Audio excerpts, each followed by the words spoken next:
duraan dursinee yeroo viidiyoon nuti hojjenne viidiyoon nuti duraan hojjenne viidiyoo sirrii nuti hojjenne jiraachuu danda'a. Viidiyoo sirrii hin taane sana immoo akkamitti beekuu dandeenya kan jedhuuf immoo as keessa dhufna jechuudha. Iddoo porofaayilii silkii keenyaa isa tuqneet viidiyoo sirrii hin taane kan nuti duraan hojjenne as keessa as waggadu yookiin dileet gochuu qabna jechuudha. Achiin booda maal tuqna akkaawuntii ishee jettu kana tuqna jechuudha. Ishee erga tuqnee boodatti viidiyoota nuti hojjenne sana tokkoon tokkoo viidiyoo keenya sirrii kan ta'e seeraan arongaadheedhaan irratti nu arramaa ol baasa. Sirrii kan nuti hojjenne jechuudha. Kan nuti sirrii hojjenne irratti seeraan arongaadhee godhee irratti nu arramaa deema jechuudha. Garuu wanti nuti sirriin hojjenne yoo jiraate kinoo qayyii argitanii qayyii kanatti kennaa deema jechuudha. Amma silkiin kun cufuu eegala jechuudha. Odoo wanna tokko viidiyoo sirriin taane tokko hojjetame warningitti konnee cufaa jechuudha. Viidiyoon sirriin taane baay'eetu as keessa jira. Viidiyoo 8 sirrii miti jechuudha as keessatti kan hojjetamee jiru. Maaliif faaruu gabaabaa ta'uu danda'a, haalli itti hojjetame sirrii dhiisuu ta'uu danda'a. Isin galee miti viidiyoon amma kanaa jechuudha. Viidiyoon amma kanaa isin argitan kun sirrii miti jechuudha.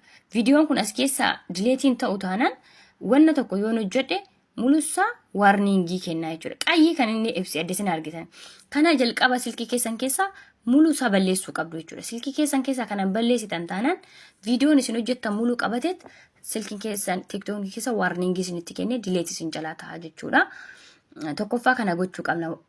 Tokkoffaa tiktooka keenya keessa akkaawuntii keenya keessa gallee cheekii gochuu qabna. Kana meeqaa keenyatu cheekii godha isiniin jechuu barbaada. Amma tiktooka kana hedduun kun 8 kuniyyuu baduu qabu jechuudha. Kun hin badan taanaan viidiyoon nuti hojjenne hanga ammaatti kun argitanii kuni hundi isaa dirqama baduu qaba jechuudha. Maaliif baduu qaba bakka. Viidiyichi kun alboomii tiktooka keessatti duubatti deebi'ee balleessuun qaba. Viidiyoo keessa tiktooka keessa seeneen eenyu kana hundasaa balleessuu qaba jechuudha. Maal nageenyi fi araarri kiristoosiniif haa baay'atu. Sheer koppilingi godha. Gaafii nama lamaan azalatti isinii deebisa. Gaafii na gaafattan deebistanii nan gaafatina. Dadhabee otoo hin jiru deebisinii deebisuudhaaf jechuudha. Obboleettiin koo kun maal jettee si'ilii maalaa miitiinii yeroon tiktok hojjechuudha warningii natti kenna jette. Isaaf osoo hin taane tiktokii ati hojjechuudha kaate sirrii miti. Baay'inaan tiktokii gabaabaa akka malee innaa tiktokii siraata yookiin immoo seera isaa otoo hin guutiin gadhiistantu warningii yookiin qayyee isin irratti ibsa. Viidiyoon ati hojjette sun sirrii miti jechuudha. Kanaaf immoo jechuudha. Jalqaba irratti yeroo viidiyoo gadhiisuu keessaniin dura wanti isin cheekii gochuu qabdan baay'eetu jira. Vaalaariis akkasiin bahuuf jechuudha. Obboleettiin koo tokkos gaafii biraa na gaafattee jirti. Asuma jalatti asii deebisa sirriitti dhaggeeffadhu. Akkamittiin faaruudhaan akkana baabbara faaruu tiktook irratti jette faaruu iddoo ati baafattuu fi akkamitti akka baafachuu qabdu isiniin agarsiisa. Kana sheer koppilingii godha. Isum tokko na gaafate deebistanii nan gaafatina. Amma fakkeenya dursa viidiyoo hojjettanii gadhiisuu keessaniin dursatti waan isin gootan porofaayilii keessan jala seentu tiktook mataa keessanii jala jechuudha. Erga tiktook mataa keessanii jala seentanii viidiyoo tokko hojjettu jechuudha. Nama zimmi jedhee viidiyoo tokko isinii hojjedha jechuudha. Viidiyoo ofirraa garagalchee tanaan hojjedha jechuudha. Sagaleen bana yookiin immoo sagaleedhaan hin hojjedhu. Garuu ani zim jedhee footoodhumaan faaruu wayii isinii akkana baabbara. Amma lamissaalee footoo bichaadhaan faaruu akkana baabbara yoo jettanii bakki footoo jedhu kanannaa isin tuqxanii oo viidiyoo mataa keessatti hojjechuu barbaadanii viidiyoo mataa keessaniitti achuma irratti footoo isin kaasetti faaruudhaan isinii akkana baabbara. Yookaan immoo daqiiqaa sekendii 60 irra sekendii 15 daqiiqaa 10 irras gochuu dandeessu jechuudha. Garuu zimmi jedhee amma wanna tokko akkana baabbaree gadi dhiisee isin agarsiisa. Footoo akkanaa qofaan gaafa isin gootanu warningi isinitti kennuu danda'a. Kanuma qofaa waan ta'eef gabaabaadha. Isa kana maal gootu duubatti deebitu jechuudha. Amma fakkeenya otoo kanaan hin godhin ishee kana keessa dhuftu. Kuni maa inni isinii dheeressa xiqqoo ishee akka kaappii kaatteeti jechuudha. Amma fakkeenya kaappii kaatteedha. Waan barbaadan irra kunoo akkana baabbaru kanarra gochuu dandeessu. Kanarra gochuu dandeessu. Kanarra gochuu dandeessu. Jechuun footoo tokko akkasitti ittiin akkana baabbaruu dandeessu jechuudha. Waan feetaniin akkana baabbaruu dandeessu. Erga akkas gootanii deeftanii kan isin tolurra gootanii kana seefisa jedhu sana tuqxu. Garuu isa gootanii erga kaataniin booda gadhiisuu keessaniin duratti kana keessa seentu jechuudha. Neekistii erga tuqxaniin boodatti gadhiisuu keessaniin dursatti Vaalarii akkasiin yookiin immoo TikTokii keessanii yitaa akka argatu asitti waan barbaadan barreessa yookiin Itoophiyaa TikTokii jedha yookiin immoo Itoophiyaan biyya kootii amantiin koo akkas waan ta'e bakka jira waan ta'e barreessa waan ta'e gochuu qabdu iddoo sanatti jechuudha. Inni kan biraan immoo every kana keessa seentu jechuudha. Dursitanii every keessa galtu every irra jiraachuu qaba kun jechuudha. Kan koo amma sirrii irra jira jechuudha. Moor kan jedhu kana keessa galtu moorii kana keessa dagaltanii kun hunduu banaa ta'uu qaba jechuudha. Kaza kunis banaa ta'uu qaba jechuudha. Gadhiisuu keessaniin duratti jechuudha. Kun hundiyyuu banaa ta'uu qaba jechuudha.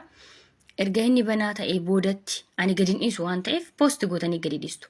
Isa dura garuu akkaawuntii keessa seentanii akkamitti akkasiin eenyu sirreeffattanu sin agarsiisa jechuudha. Akkaawuntii mataa keessanii keessa seentanii eenyu agarsiifachuu qabdu, sirreeffachuu qabdu. Innis maalidha waan jettanii amma fakkeenya profaayilii keessan jala seentanii bakka 3 kana tuqxu jechuudha. Seetingii keessa dagaltanii booda kana tuqxu jechuudha. Erga isa tuqxanii boodatti yeroo hunda kuni cufaa ta'uu qaba jechuudha. Kuni cufaa ta'uu qaba. Akkaawuntii kan jedhu kuni cufaan ta'uu taanaan TikTokni keessa vaalarii sin argatu nama biraa isiniin qaqqabu jechuudha. Inni kun immoo online irraan balleessuu dandeessuudha. Inni kuni jechuudha. Inni kan biraa kana check gochuu qabdu jechuudha. Wanna silaa guutamuu qabu silkii keessan keessa laaluu qabdu isiniin jedha. Waa'ee koomentiin koonaan ba'uu minaamina warri jettan immooni koomentiin as keessa jira jechuudha. Amma fakkeenya koomentiin every irra jiraachuu qaba. Hundi isaatu bakki koomentii keessanii every irra isinii jiraachuu qaba jechuudha. Wanti hunduu every irra jiraachuu qaba jechuudha.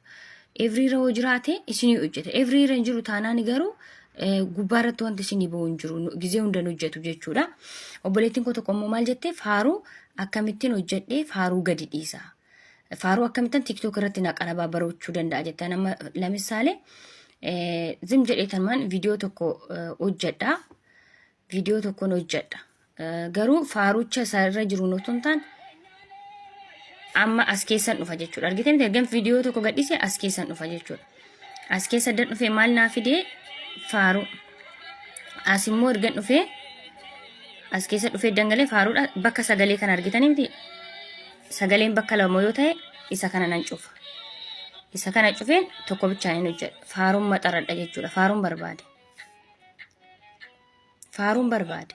As keessa seenee jechuudha. Gaara tuqee tanaan kan hin seenee argite iddoon seenee erga kan biraa immoo faaruu ofii keessanii barbaadaniinan faaruu ofii barbaadan yookiin laphee keessatti yaadanuu jiraate ishee kana bira galtu jechuudha. Ishee kana keessa galtanii maal fida? Search kan jedhu fida jechuudha. Search kan jedhu sana irratti maal barreessitu amma fakkeenya faaruu barbaadde garuu maqaa faaruu abbaa barbaadde anamma fakkeenya faaruu ortodoksii jedhee tanaan search godha jechuudha. Faaruu ortodoksii jennaan faaruu hunda naa fide faaruu nani barbaadu irraan godha jechuudha. Amma fakkeenya faaruu nani barbaade. Faaruun barbaadeen filadha.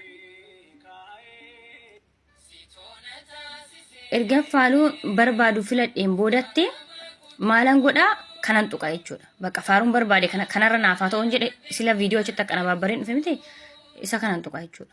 Kaza kanarra naaf ta'e jechuudha.